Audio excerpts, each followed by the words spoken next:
My name's Terry Clark-Ward and welcome to 5 o'clock. We're in the centre of Europe and all roads and railways lead right here to Wrocław. In recent years, Poland has become a magnet for foreigners to come to, but what exactly is the attraction?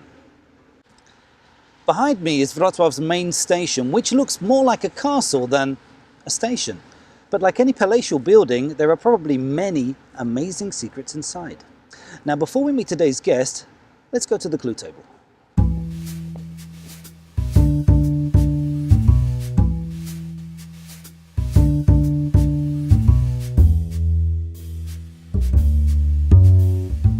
Before we meet today's guest, let's have a look at the clues they've left for me to inspect. The first thing we have is a beer mug, and inside, Kaiser Keller. Now there's a clue. Then we have a book, Viva Polonia. But look, there's some foreign writing there. There's a map here of Wrocław, but it looks rather old, and if we look on the back, it's from 2002. And here we have a very interesting notebook of words in Polish and German. And finally, we have this very odd, colourful tower of bricks. Now, how could that be important? Do you think you know who today's guest is? Well, let's go and find out.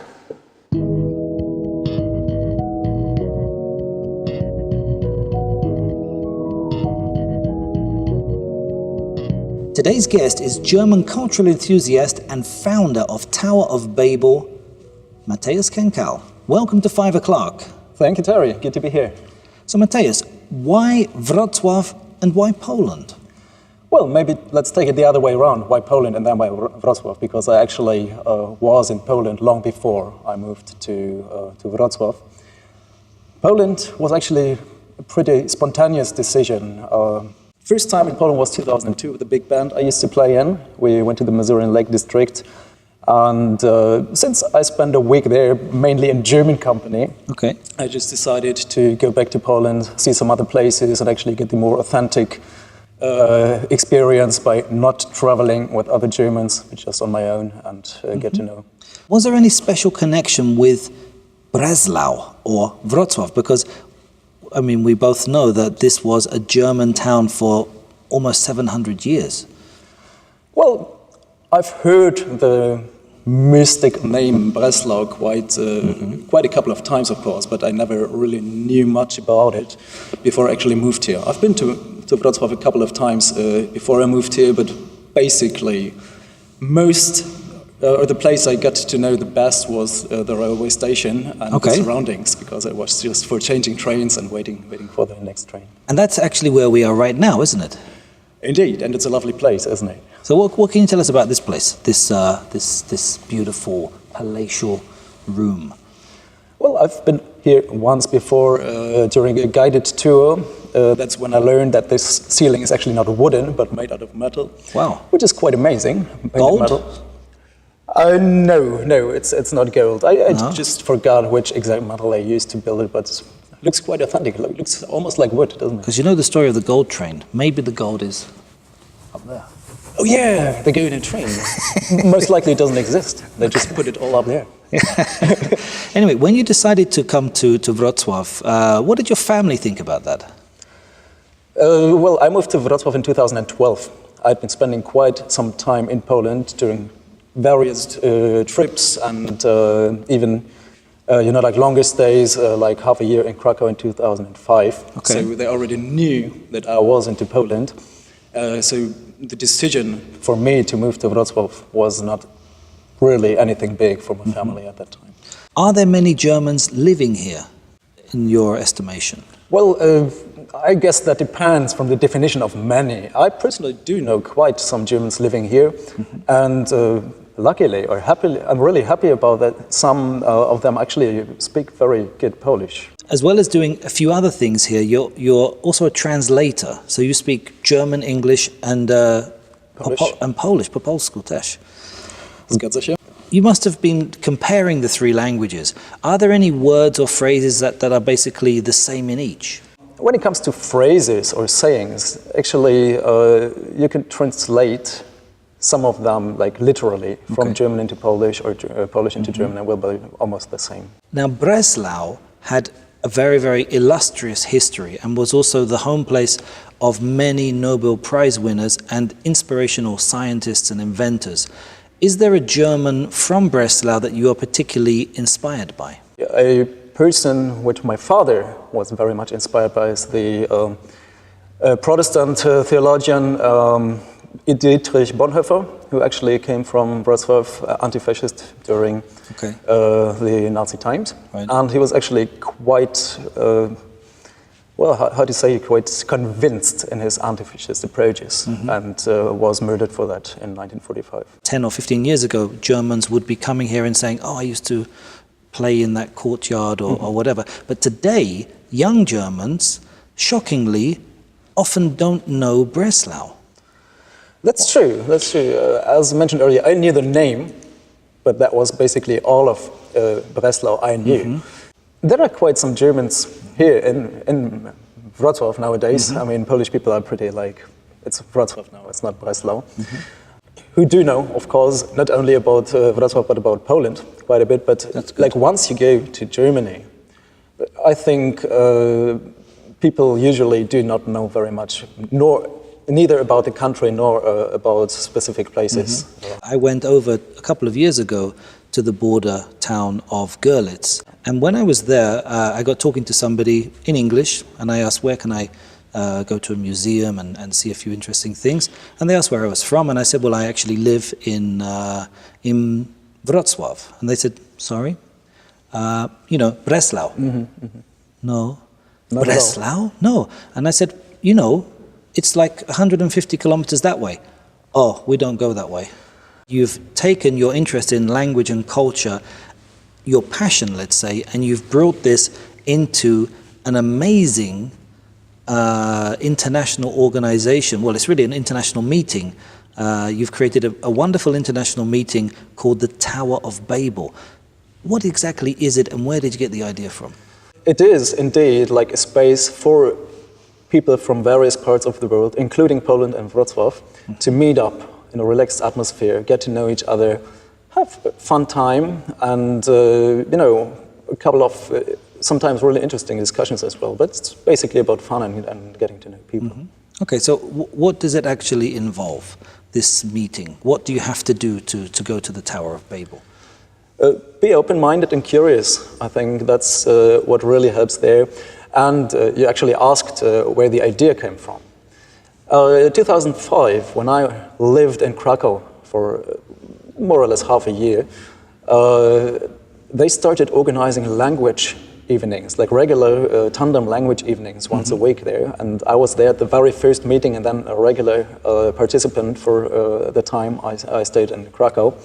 And just after that experience, I just really felt that urge, that wish to create something similar, which was not really possible in this small town of Zittau, where I studied. It was not only me who started the whole thing. There are actually other people involved as well. What is the Tower of Babel, in terms of its historical meaning?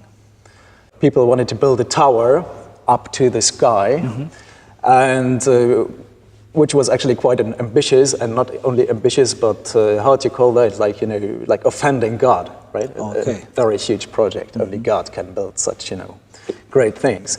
So actually, God made the people talk in different languages so that they would not understand each other anymore. So pretty much the opposite of what we are doing. Of course, we do speak in various languages as well, but to actually communicate and make ourselves understandable and meet other interesting people. I understand that this is a free meeting. You just simply turn up if you want to every Thursday. Is that right? Yeah. It's a every weekend. Thursday, and it's in a particular location in Wrocław that we'll be going to a bit later on. And people from all over the world who happen to be in Wrocław attend. Is that right? Exactly. It's totally free and open for everybody. It's definitely good if you're open-minded. And is it true that at this meeting, one of the main principles is if you see a free space, sit down and start talking? That's definitely my approach, and I absolutely encourage others to do so. There is nothing like a reserved seat for anybody, and there is nothing like a closed conversation or whatever. Just join into random conversation and sit with other people and just, I mean, that's what keeps it dynamic. Okay, and this meeting has actually received quite a lot of attention, hasn't it? From local media, but also foreign media. Can you tell us about that? Indeed, like the very first attention we got was from the English language news portal, and not only news, the Wrocław Uncut. Oh, yes. Oh, which is pretty popular among foreigners in Wrocław, a good source of information. But then, after only half a year of Tower of Babel meetings in Wrocław, we also actually had Al Jazeera English. Al That was Jazeera. the very first time we got the TV over there, which has happened like once or twice even afterwards, but other stations. I had the opportunity to take part in a radio program. So And there definitely was German radio. television too, wasn't there? German television, yeah, we had the ZDF around. That was actually just before Wrocław became the European capital of culture. So they actually made a short feature about Wrocław, and then actually including also international multicultural aspects about Wrocław. So for those of you watching, if you come to Wrocław and you don't know what to do with yourself on a Thursday evening, go to the Tower of Babel and you're going to meet loads of interesting people who also want to meet you. Would you like to now go and show me a part of Wrocław or a place in Wrocław that you know really well so that we can walk and talk? I would be delighted to do so, Terry, of course. Okay, let's go.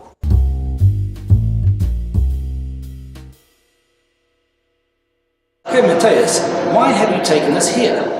Terry, I've taken you here because this is quite a special place for me. I've spent lots of time here waiting for trains, like I've been traveling pretty regularly in the past. And do you normally wait like this? Actually, this position is rather unknown and uncomfy to me. It's a bit strange. So let's go and walk and talk, shall we? I'm pretty surprised how nice and how calm it is. I mean, it's busy down there, so many people passing by, and up here, I mean, there's virtually nobody around, right? It's awesome to have a while of relaxing. And So Matthias, this was one of the first places that you actually visited in Wrocław. I was at this place, at this railway station, very regularly between 2005 and 2008, when I was traveling from Zittau, which is right at the Polish, German, and Czech border, through Görlitz and Wrocław to Upper Silesia and Lower Poland. So, actually, I remember it from the time before the renovation, which was actually done before the 2012 Euro. What was it like then before the renovation? It was definitely less colorful. I actually remember, like there were food and drink places. There was one actually place where you had a liter of beer, and then you get a toast for free. Oh, right. To that, actually. So buy a beer and get a free toast. Exactly, that was the deal. It's a pity that place doesn't exist anymore. But anyway, there are some beautiful things to see. Like, where are we now exactly? Looks like a gallery, doesn't We're it? in a gallery. Wonderful. So it's possible to not only wait for a train, and sit and do nothing, But have the cultural experience, just the cultural while waiting experience. for your next train.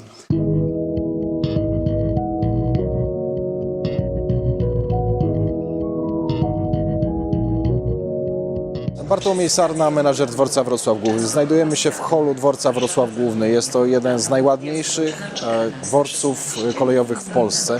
Jest to dworzec unikatowy, wybudowany w drugiej połowie XIX wieku według projektu architekta królewskiego Wilhelma Grapowa w stylu neogotyku angielskiego, tudzież gotyku Tudorów. So remember, Matthias, when people come in, be polite, be nice to them, okay? We're going to see if someone's going to come in. Dzień dobry. Dzień dobry. Dzień dobry. Chcielibyśmy się wybrać w podróż pociągiem, w podróż poślubną i chcielibyśmy wybrać się do Londynu. Do Londynu, pociągiem. To jest ciekawy pomysł, a może jednak koleją Do Londynu. do Londynu, żeby było ciekawie, żeby trwało jeszcze trochę dłużej, bo ojej, może podróż poślubna do Londynu pociągiem, dobra? Panie kierowniku, czy mogę poprosić o pomoc? Przepraszam, chwileczkę. Yeah, I can Could I help ask, you with this. yeah, please. Just a second. You know, they're like, planning their honeymoon okay. and, would like to go to London by train just all the see. way. Okay. Yes, we've got a train from Wrocław Główny to London St Pancras International. Okay, so like it looks like it's not a direct connection, Not is direct, no. You have to change about 20 times. But Okay. anyway, it goes at 9:50 in the morning. Can you tell them that? 9:50 in the morning? Oh yeah, sure. Okay. A więc, proszę Państwa, jest tak, że rzeczywiście jest połączenie z Wrocławia do Londynu, oczywiście. Muszę przyznać, że nie będzie to najszybsza podróż. To jest połączenie z Wrocławia Głównego do London St Pancras International. Łączny czas podróży to 25 godzin. A ile będzie kosztować? A można się targować, nie? 1000 złotych polskich. Od osoby oczywiście. Proszę Państwa, to jest naprawdę bardzo, bardzo fajne doświadczenie. W ogóle podróż przez Niemcy, Belgię, Francję. Wiecie Państwo, język polski to nie jest moim językiem ojczystym, a nie sprechen Sie vielleicht Deutsch? Ja? Nein. Entschuldigung. Ein bisschen. Ein bisschen. Może w takim razie mógłbym jeszcze zaproponować właśnie darmową poradę językową. Okay, do you understand English? Yes. Perfect. Okay, so please, if you start from the Polish right? Please try to move your tongue more up in the back of your mouth, so it's not but smile a bit, which makes it even easier. So it's not ein bisschen, but ein bisschen. Try to switch from one sound to the other. Do the Polish. Matthias, are you not going a bit off track? Oh, Etiquette. Terry, you know what? I just try to, maybe not upsell because that's telling something in English, but here in this case, it's just really, I try to sell them something which is definitely like not a bargain and just, trying to add something extra to, encourage them to. Więc, Dziękujemy bardzo. To się zastanowimy. Nie, kupujemy płacz. gotówką czy kartą? Kartą. And that was our guest today with a fantastic challenge on how to work in the info point in Wrocław's main station. Congratulations! Thank you, Terry. Thank you very much. Only on 5 o'clock.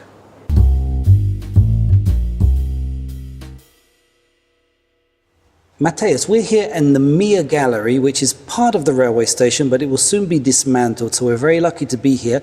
And I think if you look behind us, we've got a very, very nice piece here with all these different arrows, which is quite symbolic of a railway station because you can go in all different directions. As long as there's a track to go, right? But of course, that's true. You have so many possibilities to move on and just, visit various places from here. And then it's always good to come back. I mean, you've arrows basically pointing in every possible direction. Mm-hmm. I've met quite some people who used to live here for a certain time, some people half a year, some even a couple of years. And when they decided to move somewhere else, they'd still keep visiting Wrocław, pretty regularly, visiting friends they made during their stay here and just feel the spirit of Wrocław again.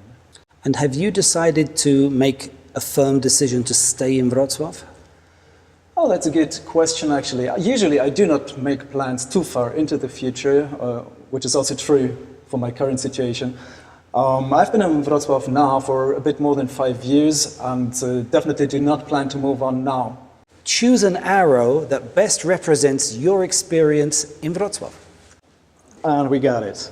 You got it. So this one would be your arrow that represents your experience in Wrocław. Definitely, and this is also what I wish, and I'm confident it's going to happen, the future development of the city of Wrocław. Well, Matthias Kenkel, you've been a fantastic guest. Thank you very much. Thank you, Terry. Thank you very much for the invitation.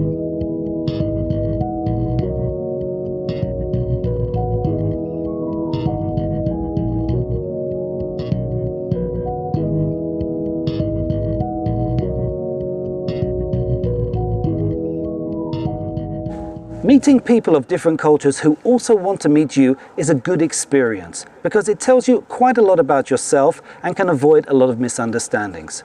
So if you meet any foreigners, make them feel welcome, as you would like to be welcomed when you go to a foreign country yourself. See you next time on 5 o'clock.